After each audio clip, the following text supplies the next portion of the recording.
नमस्कार दोस्तों, आज की हमारी कहानी है पितरों की कृपा की कहानी।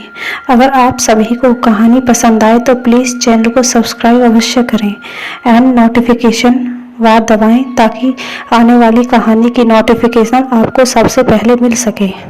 एक समय की बात है, एक गांव में मंगला नाम का एक किसान रहता था। वह खेतीबाड़ी से अपना घर चलाता था। भाग्यवश जब भी उसके कोई संतान होती तो उसकी अकाल मृत्यु हो जाती। इस तरह मंगला के 6 बच्चे काल का ग्रास बन गए। इस दुख से मंगला व उसकी पत्नी बहुत दुखी रहते थे। एक समय ऐसा आया जब मंगला के घर में बंधे पशुओं ने भी दूध देना बंद कर दिया तथा खेतों में फसल नाम मात्र को रह गई।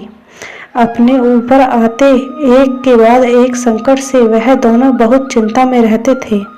मंगला ने देखा खेत में स्थित पीपल का पेड़ सूखने लगा।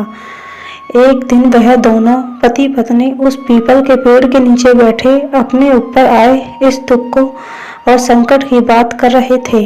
बात करते करते वह जोर जोर से रोने लगे। उनके रोने की आवाज़ सुनकर वहां से गुजर रहे एक महात्मा के कानों में पड़ी। महात्मा ने सोचा, ऐसी कौन सी आपत्ति है जो ये दोनों एक साथ रो रहे हैं। वो महात्मा पीपल के पेड़ के नीचे बैठे किसान और उसकी पत्नी के पास पहुंचे। महात्मा को देखकर दोनों ने उन्हें प्रणाम किया। महात्मा के पूछने पर मंगला ने अपनी आपबीती सुनाई। वह बोला, कई वर्षों से हम संतान का दुख झेल रहे हैं और अब अपने पशुओं और खेतों में लगे वृक्षों का दुख झेलना हमारे बस की बात नहीं है। उनकी इस दशा को देखकर महात्मा बोले, तुम किसी प्रकार की चिंता मत करो।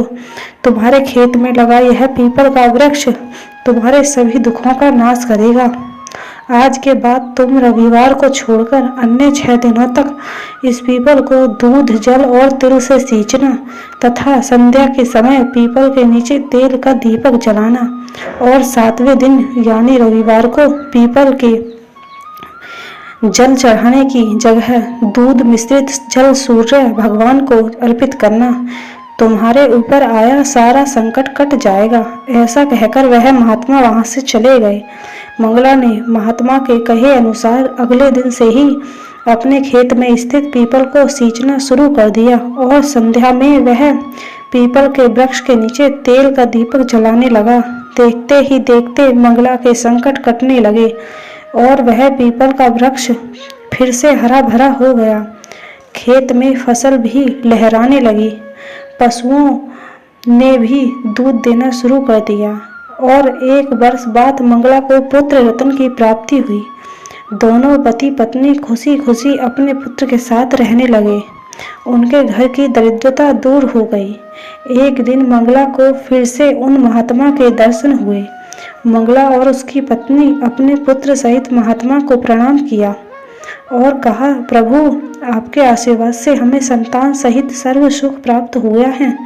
महात्मा बोले, यह मेरा आशीर्वाद नहीं बल्कि तुम्हारे पितरों पूर्वजों का आशीर्वाद है जिनका दोष तुम्हें लगा हुआ था। पितरों को खुश रखने या उनकी शांति के लिए पीपल की पूजा सर्वोपरि बताई गई है।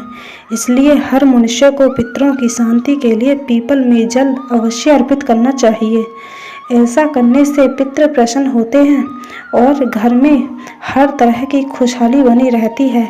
हे पीपल के देव, जैसे आपने मंगला के कष्ट काटे वैसे ही इस कथा को सुनने वाले, सुनाने वाले और हुंकारे भरने वाले सभी के कष्ट काटना और सब पर अपनी कृपा बनाए रखना। पीपल देव की जय। धन्यवाद दोस्तों।